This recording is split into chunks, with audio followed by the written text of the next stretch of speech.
higher education. Got my Cavatier right here. That's not really.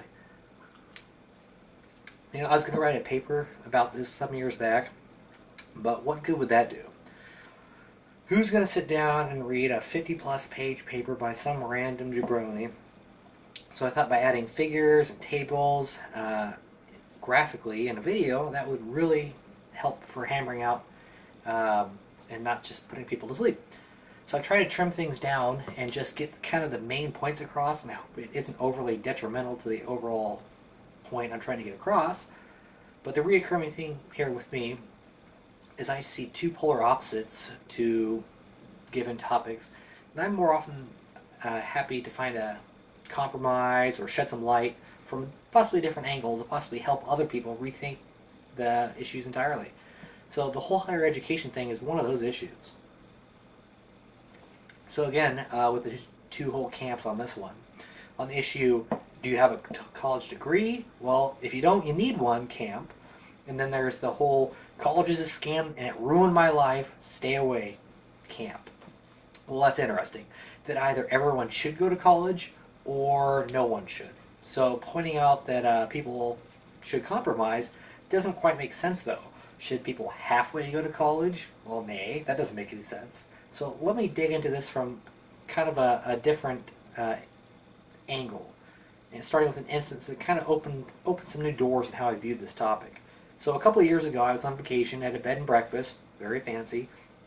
And for breakfast one morning, there was a couple there that was talking about how bad the school system was. The one fellow was a teacher for kids with disabilities at the high school level. So he was pointing out that the education system in the U.S. kind of gets a real bad rap, but more so than it really deserves. So the U.S. ranks very poorly in the educational limelight. So does that mean Americans are all getting dumber? Mm-hmm. Well, yes, they kind of are. But the whole scale is kind of skewed, and the U.S. kind of gets it in the shorts a little bit. In the U.S., graduating high school was an accomplishment way back when, and going to college was really something special. Once upon a time. People who worked on a farm, for instance, they didn't benefit from high school, so you could drop out, or you could just not go. If someone else was a troublemaker and didn't put forth any effort, and they would and could flunk out and just not graduate. Fast forward to modern times, and the opposite is true. Overbearing parents think that his or her kid might have some issues, but damn it, they need to go to high school and they need to get that diploma. If you try to flunk kids out, you get blowback from parents, so classes either have to be dumbed down to the lowest common denominator, or you have to sit there and invest time and money and resources to kind of hold the hands of the people who really shouldn't be there in the first place. Hey, no child left behind after all. And so it's gotten to the point now where I have zero respect for high school diplomas, as high school is just more or less a daycare for teenagers before they become adults. I'm sorry, but I graduated high school even 15 plus years ago, and I took away nothing from it, and that was back then.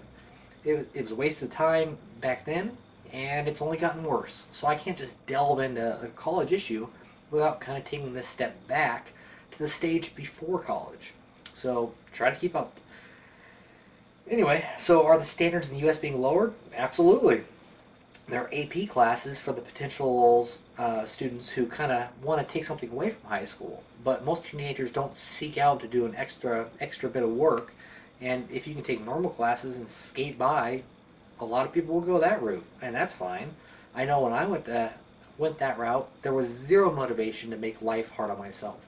So this one teacher I spoke with back at this bed and breakfast pointed out that there were several of the more advanced countries to which smoked the U.S. in education rankings, and they majorly skew the results. But why? Why are they skewing the results? Well, in various Asian countries, for instance, you test out before going to high school, for instance. So if you have an aptitude for working with your hands instead of your mind, or you have a below average intelligence, you don't go to high school. That's just how it is. Why waste your and everyone else's time on an education which you'll never use or benefit from? And you better believe if I had motivation in high school to learn, or should I say middle school, when it came to that point, just so I could get into high school, so ultimately I wouldn't be relegated to doing some trade I might not like, or if I tested really poorly, I might find myself working in a mine. So, yeah, I would have really tried a lot harder way back then, and so would a lot of people. So the data is kind of skewed because when you rank a country who only allows a fraction of the youth to even enter high school, they're not only going to test better and do better, they're going to be the best and the brightest. But high schools won't have a small AP class, they'll have the entire school at that level. So their entire high school curriculum is kind of equivalent to the US's AP classes at that point. So the same high school special needs teacher pointed out that everyone in high school affects the rankings, even the students he taught, who by definition had lower than average IQs. Then couple that with all the students and burnouts and stuff who are just abacadabbing any test you hand them because they just want to get back to screwing off, and you have a real dumb high school populace. So our education system in the U.S. worked really well way back when, just as a lot of countries in, say, Asia do. But we're so worried nowadays about being politically correct or getting sued by some soccer parent for flunking his or her kid that we've completely rolled over. And it's tanked our ability to compete intellectually with the rest of the world. Now, you have politicians wanting to push for free college. That's the big thing now. So the youth, more accurately, would go to free community college. So for one, the cost of community college dwarfs that of a university. So, no big whoop from how I see it. But for two, you're kind of attempting to educate people up to what a high school graduate standard should be. So taxpayers have to pay more to make up for the deficiency of high school educational standards. It's a real downward spiral, and you're attempting to keep the water level of, say, a tub with a leaky drain at the same level by adding more and more water rather than simply fixing the drain, which is not only going to fix itself, but it's probably going to keep getting worse. You need to address the actual issue, not just kind of throw a Band-Aid at it. So it would appear as if I completely derailed into this whole high school bashing rant, but as I mentioned at the very beginning, this is kind of the whole college issue, which doesn't start at college, it starts kind of before college. The foundation of college students, which is the high school level. And again, the U.S. high school diploma used to actually mean something, and a college degree was really, really elite. So, next thing you know, the same people who've had the standards drugged down for high school also want his or her kid to go to college because his or her kid is special and deserves to be rich someday. Because if you go to college, you'll be rich. That maybe that screw-off kid that, didn't amount to much in high school, maybe they'll finally grow up and they'll finally make something of themselves in college. That'll be the thing that finally, motivates them. So college enrollment's gone through the friggin' roof. And in the past several decades, it's just astronomical how many more people are going to college. Not only half the people that are in college should have never even finished high school in the first place, but they're going to college and they're expecting to be treated the same way. So now the same problems that you had at the high school level are happening at the college level. Professors can't fail half of every class load of students because people would lose their frickin' minds. So you get grading curves. Now, the below average college population pulls the curves down, so now getting a college degree is losing a lot of its worth. By convention, if a C grade is average, and if the college population now is below average, then getting a 2.8 GPA is really saying that you are not average, but you're really below average. So now getting a B average on your GPA is really kind of what the old average used to be. So it kind of takes some of the wind out of my sails a little bit. Now, the real kick in the pants here is the money angle. And this is where most people get worked up into a blind rage and usually point their fingers without really thinking things through. State schools used to get federal and state backing, and that made good sense. If a bit of tax money is invested into a college system, for instance, the students could get an excellent education and use those skills to benefit society and consequently the economy in the future. So it's kind of, you pay, it's an investment. Well, when the numbers of people going to college swells, as it has done in the past several decades, what does that do to that same pool of money being invested into college? Well, it gets stretched really thin, and the entire point of federal and state backing to shoulder some of the financial burden from the students is completely lost. So tuition and other associated costs wind up being passed down to the students. Now, imagine a boat that is sinking. If you send a couple of people on a life raft to shore for help, they can return with more life rafts to guide everyone to safety. Well, in this instance, the entire boat population is jumping onto one of the life rafts and causing it to sink, so everyone dies. And then the families of the victims sue the lifeboat manufacturer for not making a better lifeboat.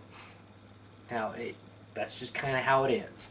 So let's talk about the money part a little bit more. The scapegoat in all this money talk is tuition. The vast majority of the college population attends state, not private colleges.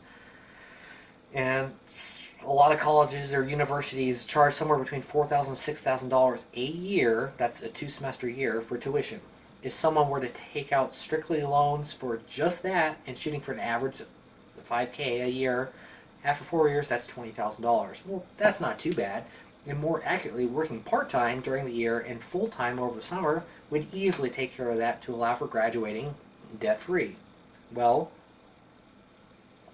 as of 2014, the average student loan debt is $30,000. How can that be possible?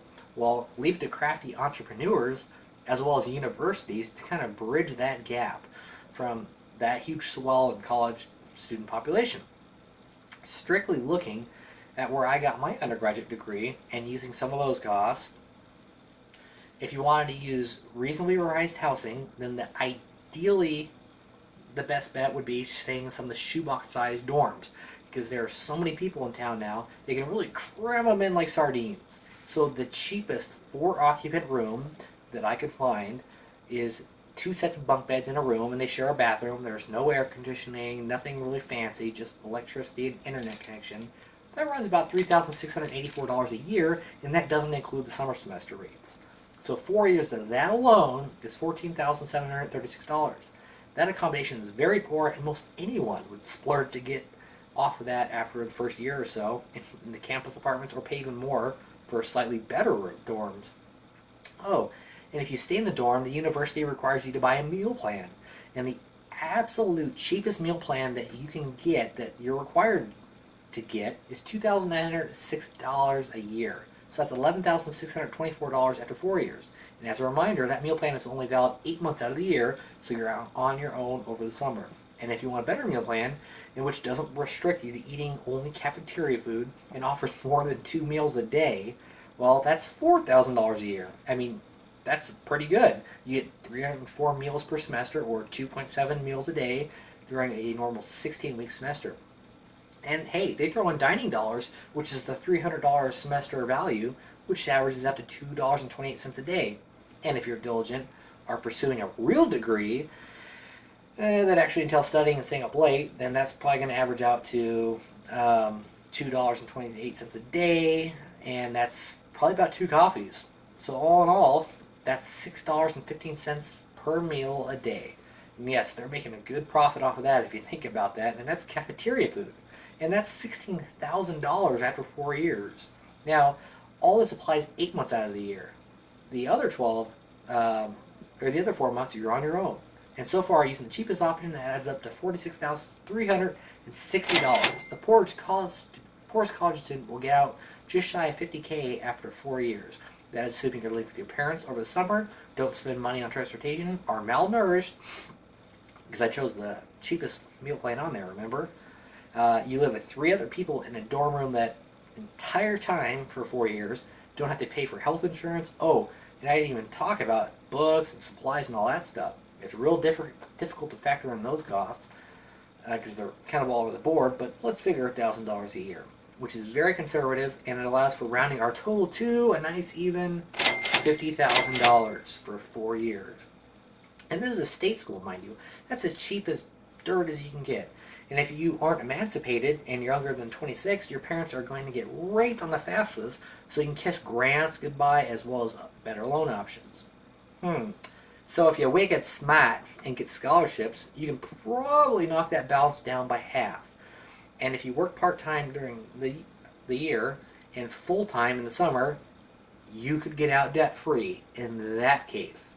More accurately, though, most people won't settle for such mediocre living, and the rental costs in college towns keep going up, up, up, and it's not uncommon to spend $500 a month for, say, part of an apartment. Hey, that's only $40 a month more than the shoebox dorm room, and a lot of internships aren't feasible to do while living with your parents. So assume that same $500 a month payment also applies over the summer, and also with a lot of co-ops and stuff. Realistically, with that credit load, it takes more like 5 years to get through college. So that adds up to 5 years at $500 a month to $30,000 all by itself. Then tuition for 5 years bumps up to $25,000, and actually eating 3 meals a day, you're realistically going to spend more like $10 a day on food and drink. You might eat a lot of ramen, but the $10 eat out 2 to 3 times a week thing kind of skews your averages a little bit. So I'll even give you the benefit of the doubt and say a couple of weeks that you might eat at home with your parents or get free food here and there, and say 333 days of the year you're actually paying $10 a day. You actually save money versus the actual college meal plans. So you're probably about $3,300 a year or $16,500 a year after 5 years. And assume too that your car payments are about $50 a month for fuel and everything, so that's $400 a month. And then you have insurance. That's about $5,000 after 4 years for your vehicle expenses. And assume your parents are paying for your health insurance. They're chipping money here and there when your car breaks down. And whenever you're home, they kind of buy you clothes and stuff like that. You're not splurging on games and TVs or anything else. Then considering all said and done, and also throwing in the $1,000 a year on books, lab fees, etc. What's the standing after 5 years? $81,500. Wow. Again, I'll assume you might be able to throw $5K a year at that because you're working part-time, and perhaps you get $1,000 or $2,000 of scholarships a year. Well, you're still walking away with about $46,500 of loans. And that's a very representative college student. That's not the get drunk 5 nights a week, make payments on a $30,000 car, go out to go bowling, movies, shopping, etc. student who usually fails out, and along with that big student loan debt also doesn't have a degree. This is also a fairly representative and inexpensive state university. Whew. Well, regardless, it's a small price to pay for a big increase in earning potential, right? That's why you go to college, and you going to college increases your average lifetime earnings over just a high school graduate incredibly, right? Well, back in the 50s, that was absolutely true. Nowadays, it might not be. Going to college should be treated like a business decision.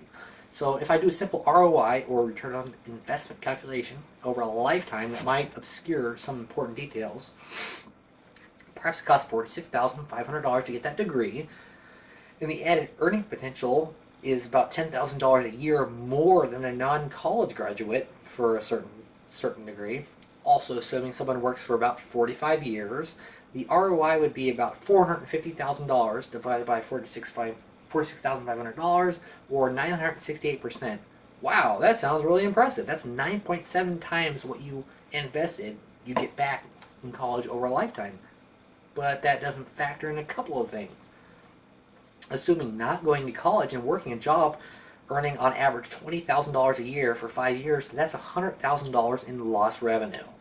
In the 10 years of paying back $46,500 at 5% interest, and that's low, mind you, the interest payments will add up to about $12,675. That drops the ROI to 283%, or almost 3 times. Well, that sounds pretty sweet, huh? Well, what's the break-even point, or at what point would that degree actually be worth it? Well, at $10,000 delta in earning potential, that would be about 16 years. So if you graduate college at 23, you'd be about 39 before your college degree really benefits you financially. And that scenario is pretty generous, and it assumes you can find a job, which is hard with a market oversaturation of college graduates who also have pretty much next to no work experience. That assumes you have a degree which warrants better pay, and assumes you don't run into any snags in the 10 or so years that you're repaying your loans. A big number of college graduates fail at one or more of those points, and that's when you start getting into a lot of trouble and you really get burned. Now, no one really talks about how your ROI can be negative or is so low at which the break-even point approaches never. So allow me to explain that a little bit. I had mentioned a 20K a year job without going to college, while afterward there might be a 10K delta or benefit in earning potential with a degree. Now that's actually not too far-fetched, but there's a big problem here. Paying back the loan. Well, earning $30,000 a year, that averages out to somewhere around, with taxes, $1,750 a month in take-home pay, and then that $46,500 loan requires about $493 a month of payment, figuring a 10-year repayment at 5% interest rate, which is generous. So at the end of every month, you would have roughly $1,257. So much for that earning potential. You're going to live poorer than when you were in college, or say you extend your loan to a 15-year repayment at an increased interest rate of 7%, which is probably pretty standard. That drops your monthly payments to $420 a month. Not a huge improvement, and you're going to be poor for 15 years now. Is it worth spending 15 years of your life living with your parents, or putting your life on hold while repaying all the student loan debt, or having to work multiple jobs, so in the end, over 45 years, you wind up making over $250,000 more than if you would have never gone to college? Also, again, that's assuming everything works out all fine and dandy. Well, once you go into forbearance on your loans, or you lose your job, you can't find a job after you graduate, aren't making more money with your degree, which happens a lot more, all bets are off. A big epidemic are people who have significantly higher student loan debts and can't get a job, or one that can't afford to pay down that debt, so the principal increases and your ROI drops ROI drops way below 100%, and your break-even point essentially becomes never. So it seems like I not only kind of downgraded the quality of college and the quality of college graduates, but I've also pointed out to how the cost to get that degree is a very risky gamble. So it's really not a smart bet. At this point, it might start to appear as if I'm completely against the notion of college. And, well, that kind of makes me a hypocrite, because I am a college graduate. Well, at the very beginning, I mentioned there are two sides, and sometimes a compromise is needed. Whew. I also mentioned college is a business decision, and not a which college you go to after high school type decision, which is the popular kind of mentality that things have gone to. I've shown that not only is it very difficult to get through college without taking out loans, but depending on several factors, your ROI and break-even points might make it just totally not worth it. Also, living in squalor for 10 to 15 years after college while you are paying back your loans is kind of a tough pill to swallow. Oh. So how do you handle the prospect of college as a business decision? Well, instead of going to college with a mindset that, hey, I'll earn good money by myself, or I'll earn good money and better myself by getting a college degree, go into it with a business plan. Go into it with a strategy. Now, telling someone in high school to form a business plan and chart out your future is likely to go in one ear and out the other. The people that will succeed and actually get the benefits through, though, they likely have already kind of done this. They've thought things through, and they kind of had a tendency to have perspective of things, and they're receptive ideas. So if you're going to blow me off and say, hey, I'm not a loser, I'm going to go to college and things will work out, because, hey, they always do. And you're probably one of those people that's kind of been always handed things, and you probably have always had things work out. Well, maybe someday when you're kind of on your own 10 years down the road and things don't pan out to the point where you just become another statistic, maybe, hopefully, you'll be able to regroup, get a second chance, and you'll be more receptive that time. Otherwise, just do a little legwork now. You want to make a lot of money? Well, nothing's guaranteed. Simply going to college isn't going to magically make that happen. A good chunk of people go in thinking, only about becoming rich, and